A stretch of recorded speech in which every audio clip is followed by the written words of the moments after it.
side just before it. Oh, here we go. Here we go. You ready? Yeah. If you're watching the screen move up and down and me going, I did this and I did that, I'm not going to edit it out because this is live. And quite frankly, I can't be arsed editing anything. So if John needs to go to the toilet or his dog breaks in and starts chewing his leg off, it doesn't matter. The show will and must go on. So anyway, we're having a bit of a chuckle here. You've got to laugh because if you don't laugh, you cry. And talking about comedy, anyone that's been following the Irish presidential race, although is it a race at all, will have their minds blown over the last 24 hours, even at some of the shenanigans and skullduggery that is afoot under a so-called democracy, the veil of democracy here in Ireland. John, what do you think? Is this a comedy show? Is this an AI generation? Or is this the reality of Ireland in 2025, this farcical presidential sham? Well, it's not democracy for a start. If people want an example of how totalitarian states work, just take a look at the process to elect an Irish president. This process was put in place in 1937. The criteria for electing a president in Ireland is enshrined in the 1937 Irish Constitution. And the presidency was meant to belong to it. It was created, this system was created by our political establishment. And as far as they're concerned, the presidency belongs to our political establishment.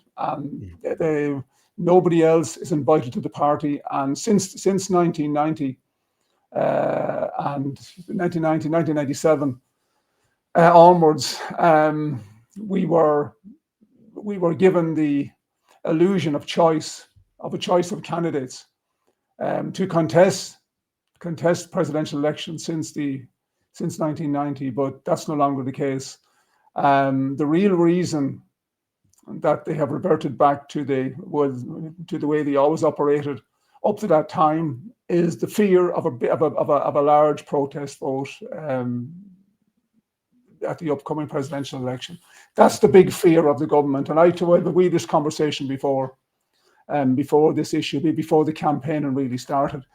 Fianna Fáil and Fine Gael fear a massive backlash from the electorate, the same way that the two referendums last year were heavily defeated.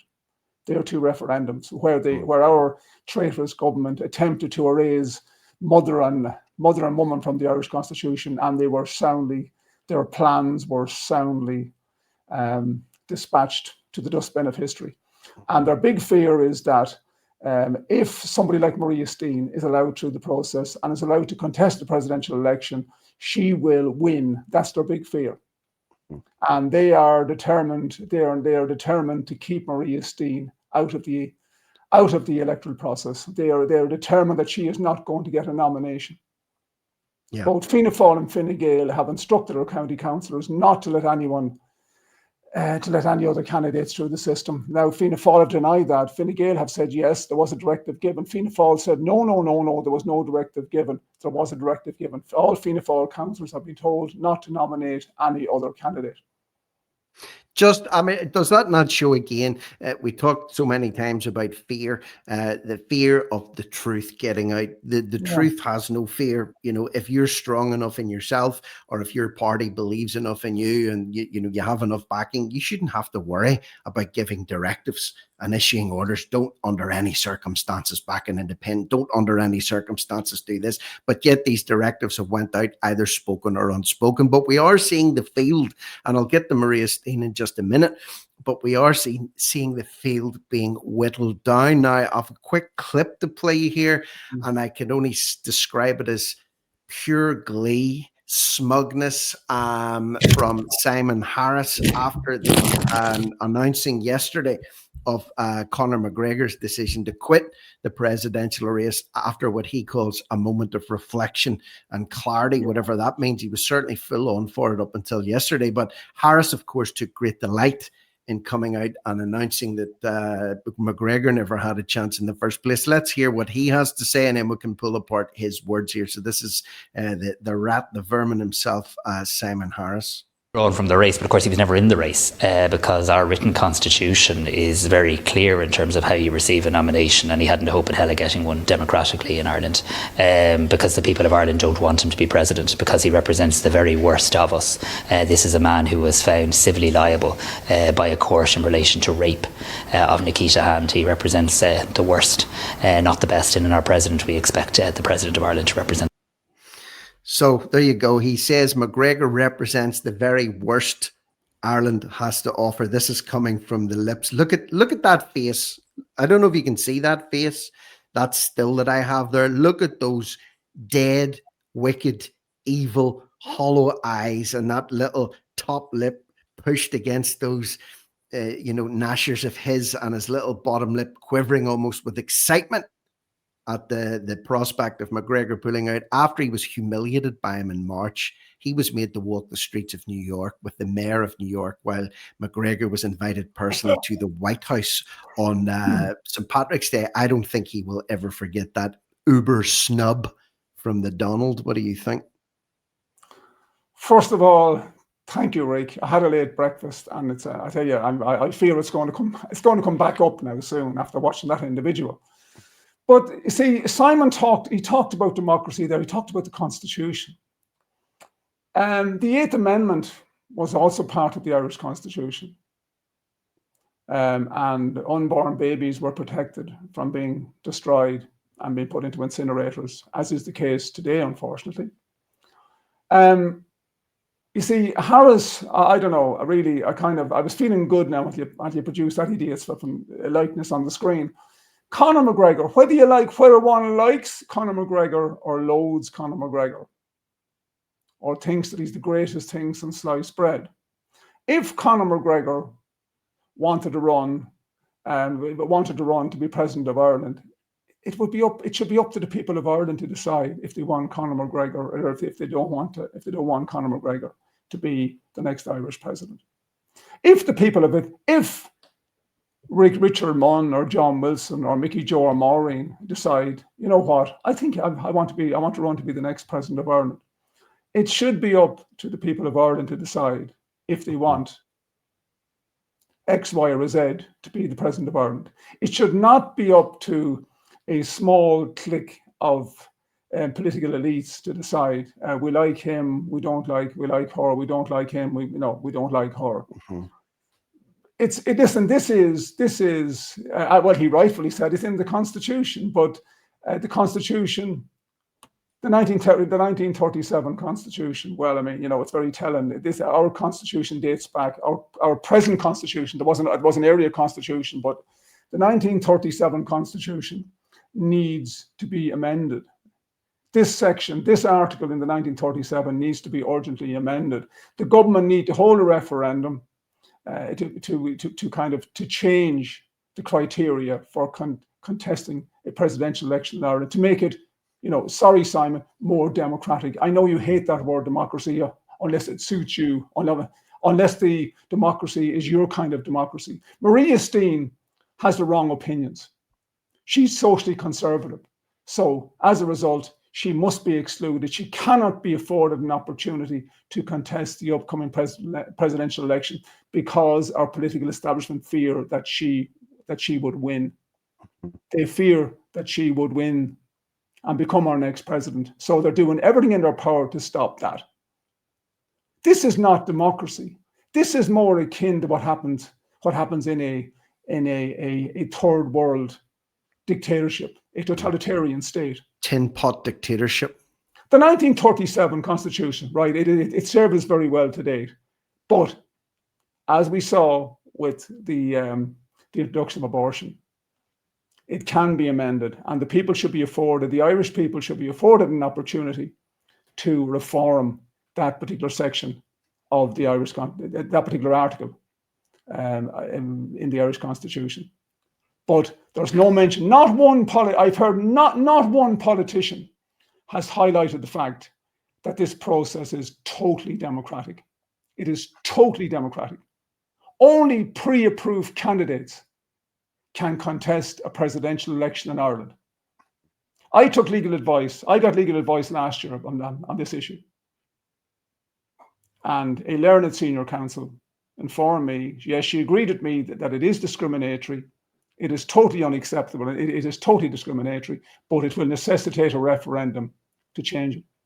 And if said referendum means that actual democracy is introduced, then you can wave goodbye to that one. That's a complete non-starter. But in addition, not one of our so-called mainstream journalists have referenced how undemocratic this process is.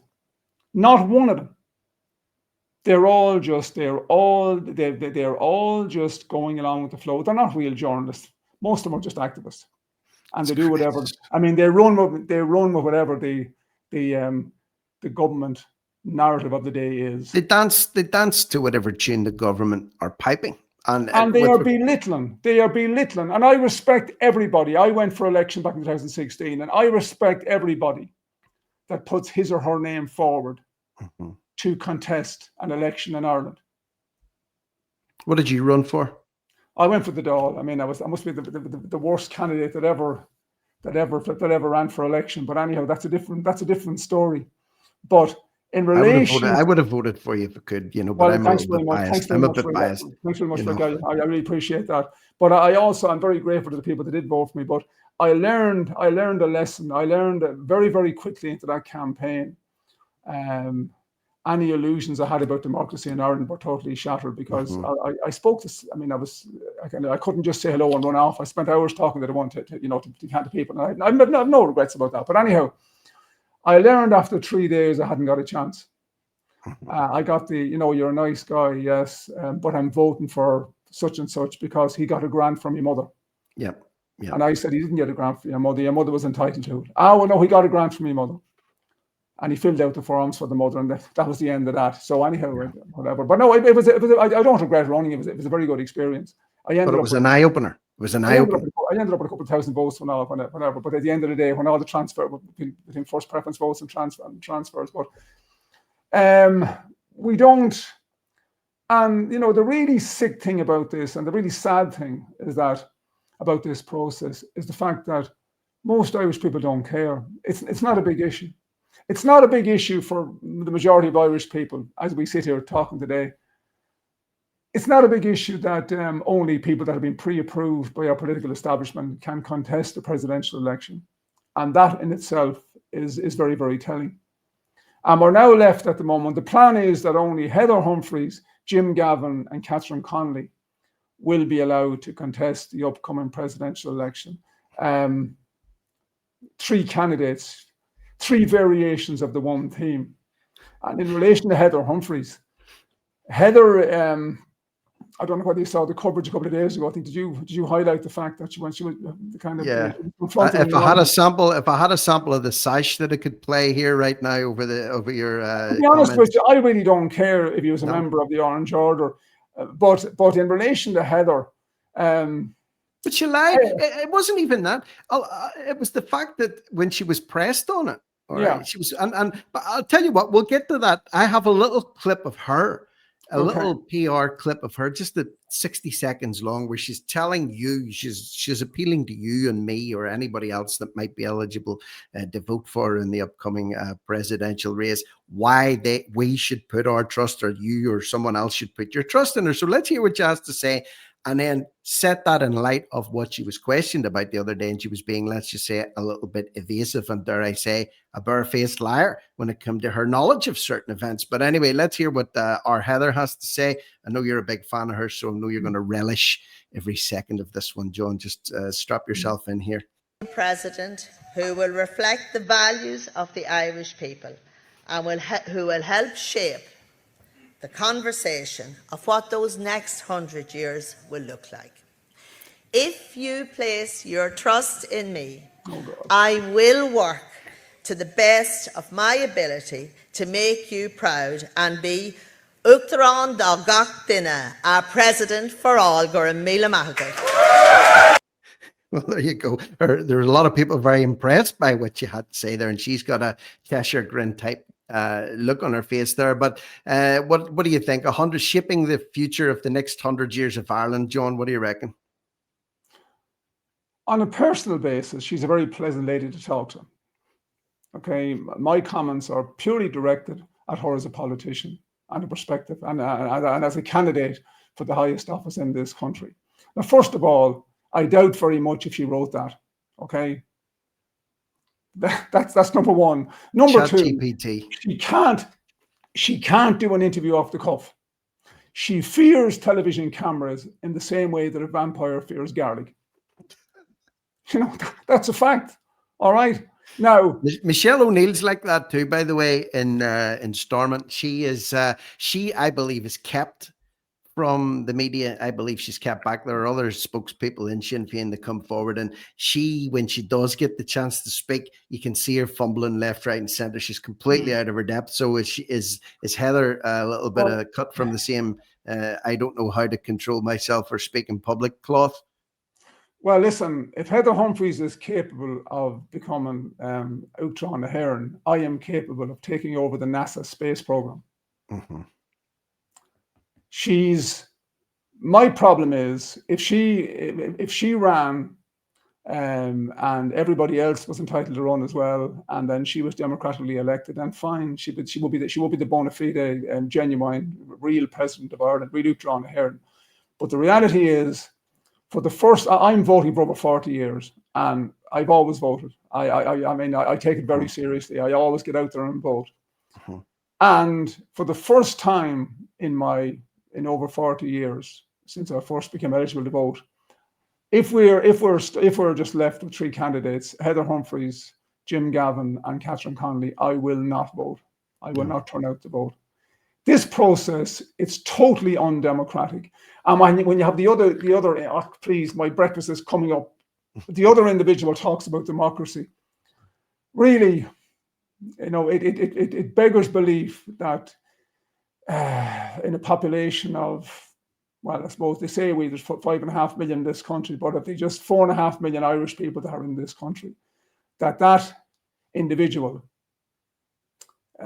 is very near the top of our political tree. It beggars belief.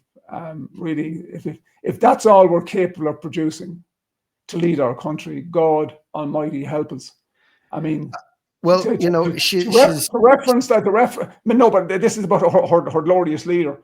But I'm basically the system infuriates me, and we've had this kind of fig leaf of, you know, that this process is democratic since other candidates were allowed to get through the system over the last few elections. This is all about preventing a protest vote. They are frightened that if Maria Steen gets through the system, that she will win. That's their big fear. So much for democracy. So much for democracy. Our government are totally in charge of this electoral process, and they're determined that nobody is going to get a nomination that they don't approve of. And poor Maria Steen she's a wonderful individual, but she holds the wrong opinions. She's a conservative, and Ireland is a very cold place for conservatives at this time in history. It is.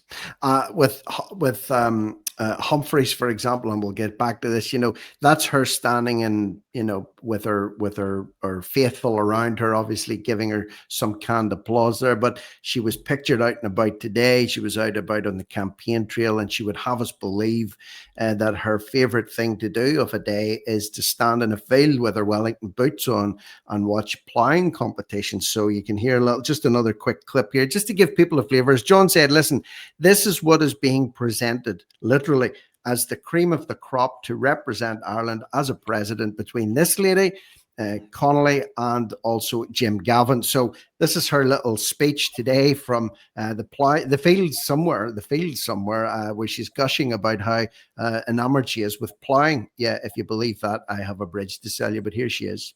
National Ploughing Championships. This is one of my favourite events. I love coming here, I love meeting people, and I love having the chance to have that chat and to hear what they have to say. This is a great event. It's all about rural Ireland, and as I say, I love every minute of it. Today I'm telling the people about my 3 themes for my presidency. If I get elected, is opportunity, it's going to be community, and it's going to be unity. I look forward to chatting to as many people as possible at Block 2, Row 10, Stand 218. I'm here today at the... So there you go. Opportunity, unity, and whatever other itty she was peddling forth. She forgot to throw in world peace. That's what all Miss World contestants used to throw in. They want world peace. This is absolutely, this is horrendous. This is pathetic. That's the cream of the crop. It's the cream of the crop. I mean, I wouldn't care if every other Irish citizen had an equal opportunity to contest the presidency. Fine, grand. She could dance in the ploughed field if she wanted. I wouldn't give a damn. But we can only vote for who we're allowed to vote for. That's it. It's quite simple. And only certain people get to get into that ploughed field. That's the thing. Not everybody can go. People that have the right. People that have the right opinions. This is, but the silence from the majority of Irish people is deafening on this issue. They just don't give a damn. I've engaged several people over the last couple of weeks on this issue. Oh yeah. They don't give a damn.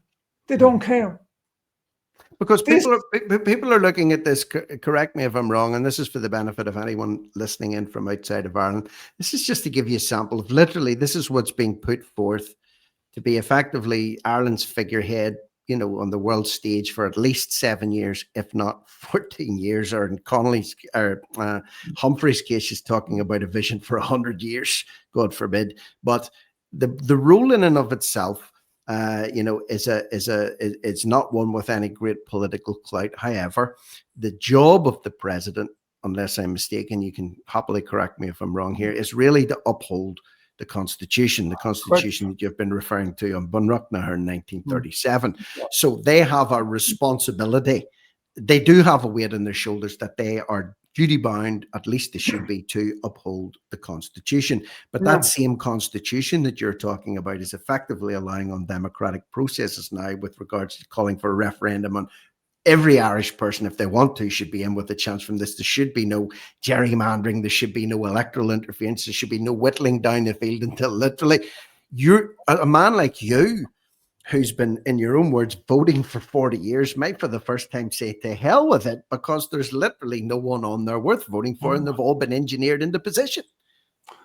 I could vote over 44 years, actually. I became eligible to vote over 44 years ago. I know that people think I'm still young and vibrant, but I can assure them I'm not. I can assure you it's not either. I'm not going to vote. If all we're stuck with now is Connolly, Humphreys and Gavin, I will not bother my head voting, because this is akin to when a vacancy comes up in the Chinese Communist Party Politburo. You're given a choice of 3 candidates, you or you. That's it. There's no way. There is no choice here. There is no choice. There's another man we haven't gotten round to yet, but he again has Humphreys is really being backed by her party, which is headed up by that loathsome, odious toad. Breakfast coming. Sorry, Greg, please. Breakfast is about. Please don't mention FG. That. We'll just call him FG. And from FG to FF, we have here Micheál Martin. He was out and about today with their presidential candidate. We've mentioned him, Jim Gavin, on the campaign trail in Cork. He received a warm and enthusiastic welcome. And you can see, maybe you can't see too well them pictures there, but there's a picture of him standing and Jim standing there with a hurl in their hands. They're very happy when they're at sporting events. They're very happy when they're out engaging people that fawn over them. But I don't know if you saw yesterday, Martin was curbed or doorstepped by a lady whose child was in severe pain and been waiting 15 years for some type of interventionary surgery.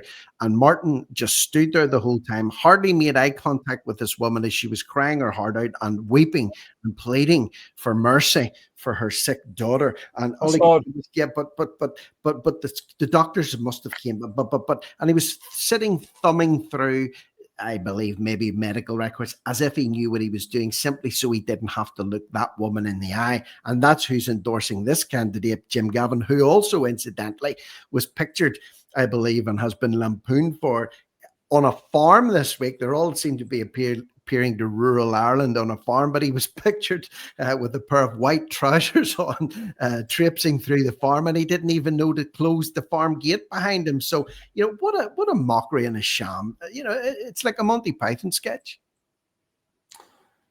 The members of Monty Python were talented. Mm. And I think it's wrong to equate this shower of imbeciles to the great Monty Python. This is Micheál Martin now, who used to be staunchly pro-life, until he decided that, you know what, if I become a rabid pro-abortionist, I'll get lots more votes. I'll become very, very popular. I wonder what Micheál has to say about the 12 babies that were aborted and born alive in Ireland. Mm-hmm. You'll hear nothing from him. Babies that were left to choke and die in a cold operating theatre. And what Gript did not report is the fact that these 12 babies were then thrown into an incinerator with all of the other hospital waste. That's the Ireland of today. Mm-hmm. When a people become dehumanized, anything goes. And now we have this individual, Micheál Martin. There's so much more I want to say about him, but anyhow, down there now with Jim Gavin. Micheál Martin is an empty vessel. He has no morals. He has no principles. He gets up every morning, he puts a little flag out the window, and whichever way the wind is blowing the flag, that's the way he goes for the day. He is an empty vessel. He has no principles. He is a despicable individual as far as I'm concerned. Jim Gavin, oh yeah, and you'd be surprised how many people think that Jim Gavin is great. Oh, he's a GA manager. Oh, he's wonderful. We'll have to vote for him. Another man that he would not have been picked as the candidate if he was a man of independent thought. He wouldn't be. He's just there now. He was told what to say. He was told what to do. He was told what comments to make. That's, again, I have to reiterate, that's why they are desperate to keep Maria Steen out of this upcoming presidential election campaign, because she will destroy Gavin, she will destroy Humphrey, she will destroy Connolly. She will debate them. She will debate them off the stage. She already humiliated Micheál Martin last November, after she was against the 2 amendments to the Constitution last year. And of course, there was the infamous no routing of the government at the time. And she was very vocal in that and went head to head with Martin in that, and he hadn't got a leg to stand on. Looking at that, I want to talk about her just for a minute or two also. But this business also of, for anyone listening in, again, that doesn't really know how this works, to get onto the ballot paper, you need 20 nominations from either TDs or senators, or the backing of 4 local councils. Okay, so that's another odd thing that's going on at the minute. So yesterday, Dublin City Council elected not to nominate anyone. Period. They weren't going to nominate anyone to run in this presidential election. Dublin City Council among 6 councils. Now, this was yesterday. The number could have grown by at the point of recording this, because it's changing on an hourly basis. Dublin City among 6 councils decide not to back any candidates. So Laois, Roscommon, Galway City, Longford and Cork City also decided not to nominate any candidates for the presidential election.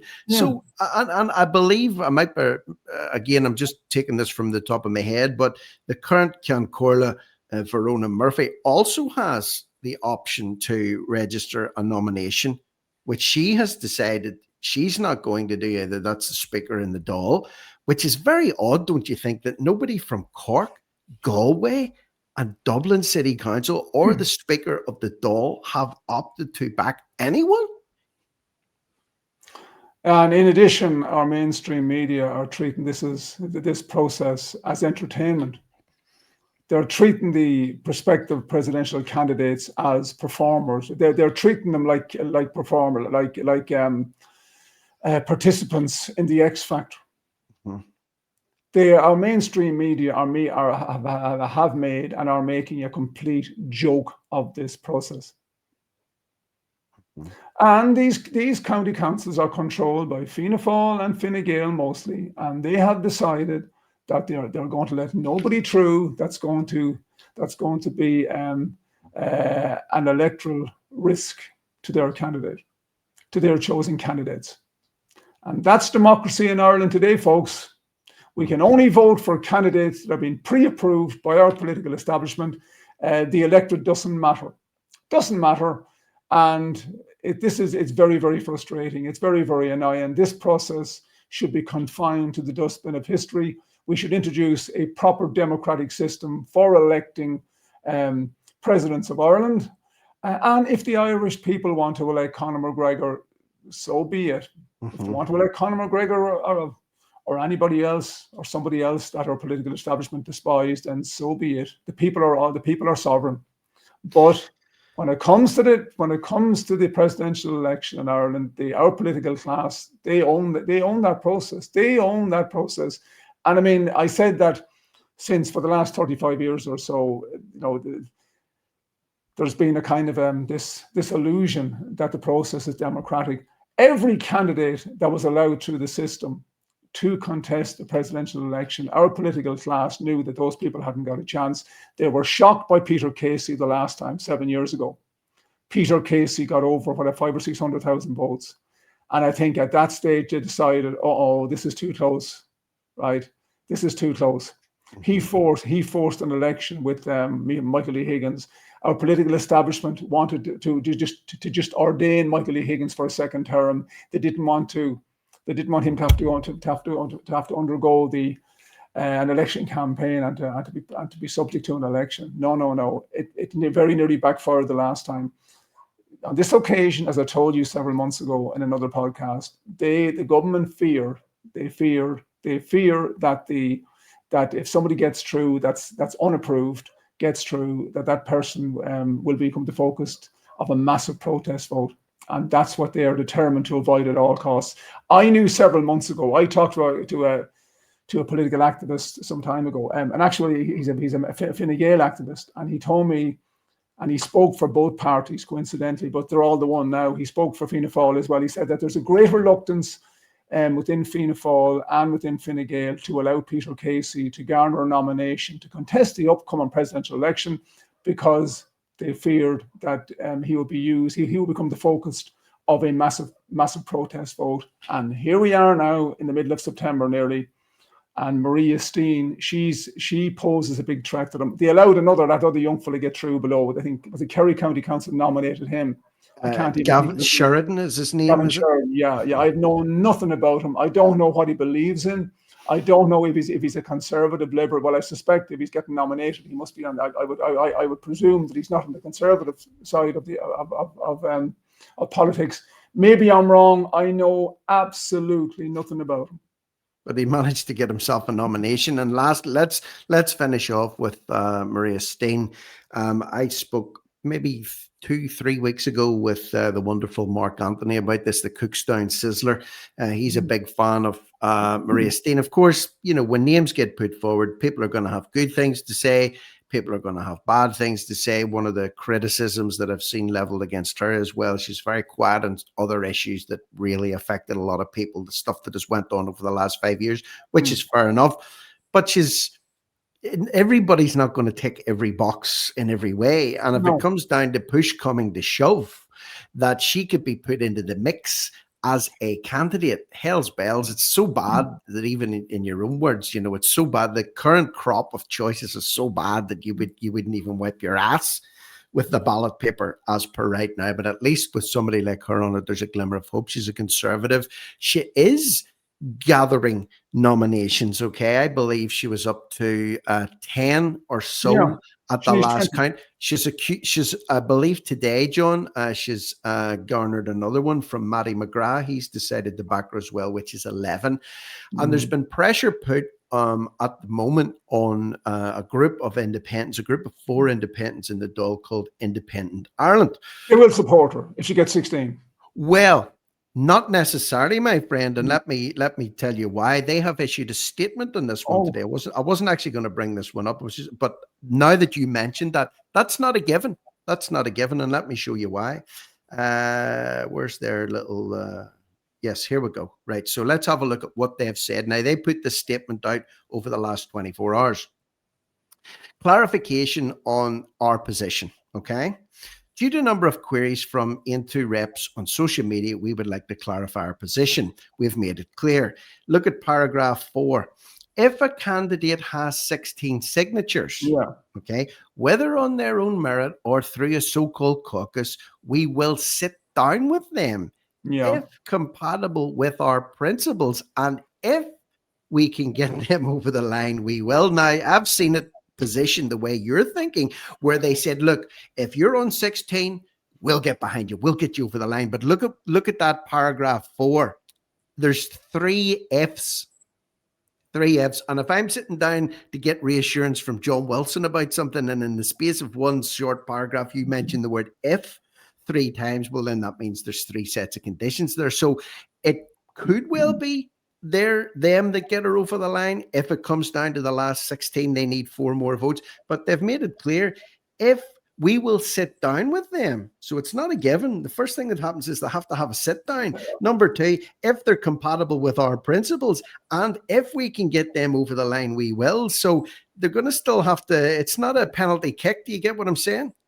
I'll cut to the chase. If she gets 16 Oireachtas nominations, they'll give her 4 nominations. That's only bullshit.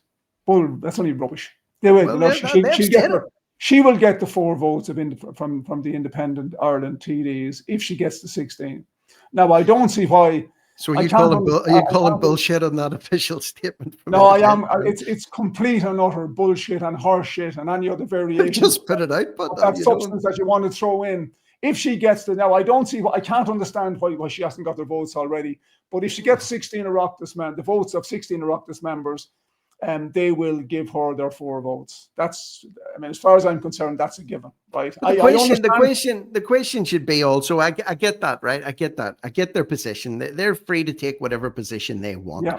But when it comes to something like this, momentum, John, is very important. You would probably agree. So she's done exceptionally well to secure at least 11, more than 50% of the required votes as per today. I believe 10 plus Matty McGrath equals 11.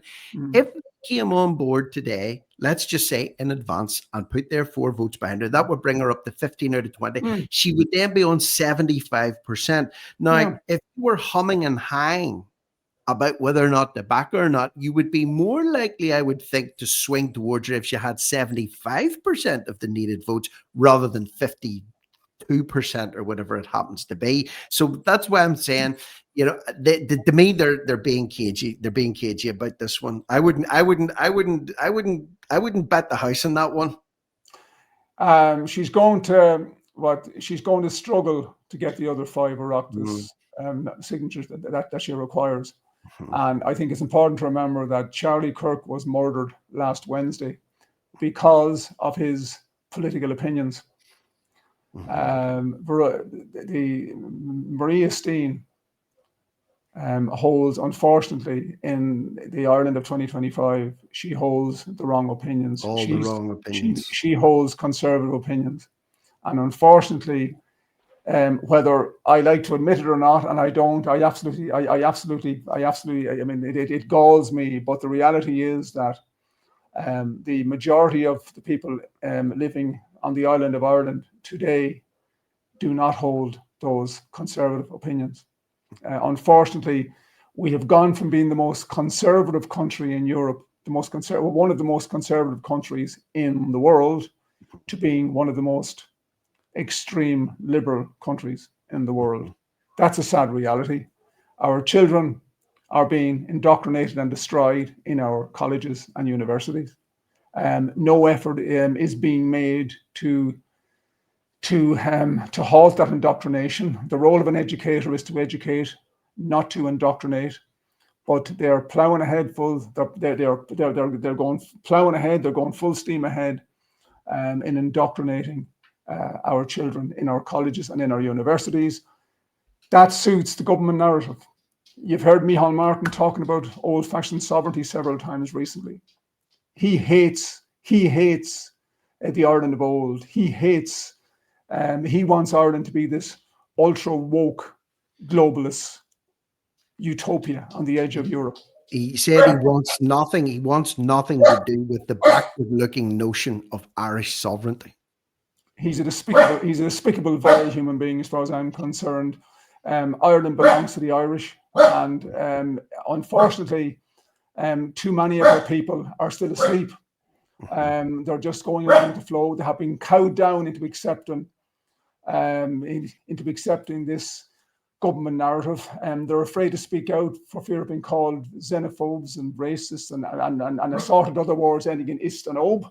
And that's the sad reality that we face here in Ireland today. Ireland belongs to the Irish, and Micheál Martin has classified that statement as being racist and xenophobic. And really, he also came out this week, by the way, I don't know if you've seen this one or not, but he came out this week to say that using the expression Ireland for the Irish is, in his words, quote, tantamount to incitement to violence. So, saying that Ireland belongs to the Irish is tantamount to incitement to hatred.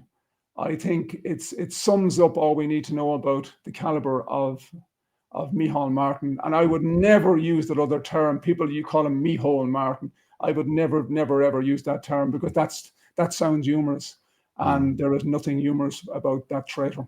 Maybe arsehole would be a better name. I think traitor is a better term. Traitor is a better description of that. Traitor is a better description of our Taoiseach. Well, I'm not going to argue with you about that one, I'll tell you that for sure. But worth getting our heads together in this, because this is a fast-moving thing, and the deadline, I think, for the nominations is it end of this month, or it's October? They're actually having the election, and then the new president must be in situ by November, so it gives time for Michael D. It does, yeah. And he also, I think our current Taoiseach and our current Taoiseach, they also often reference Michael Collins, and I would invite your viewers to just to Google Michael Collins and to see how he dealt with traitors. That would be a well worth a few minutes of your time. Or whether he could stomach the presence of somebody like Simon Harris or Mayhole or Jim Gavin or Heather Humphreys. There you go, and there you go again. My breakfast had just settled down again, and now it's beginning to travel up again. Unfortunately, please don't mention that vile individual again. I won't. I'm going to stop now, actually, because it's getting close to dinner time. So maybe this will ruin your appetite for dinner as well. If that's the case, I do apologize. But as always, thank you a million times and a million times more for all your input in this, your invaluable input in this from a purely political perspective. We're looking at things and also highlighting the sham that is the Irish presidential election, and evidenced, I believe, by what you've said and what we're seeing happening. It's a sham. It's not clickbait talk. It's not, fantasist talk here. This is the reality of what's happening, and it's happening as we speak. So, Mr. John Wilson, thank you again for your time and input. That's John Wilson. I'm Rick Munn. This is No Risk, No Reward Media, over and out.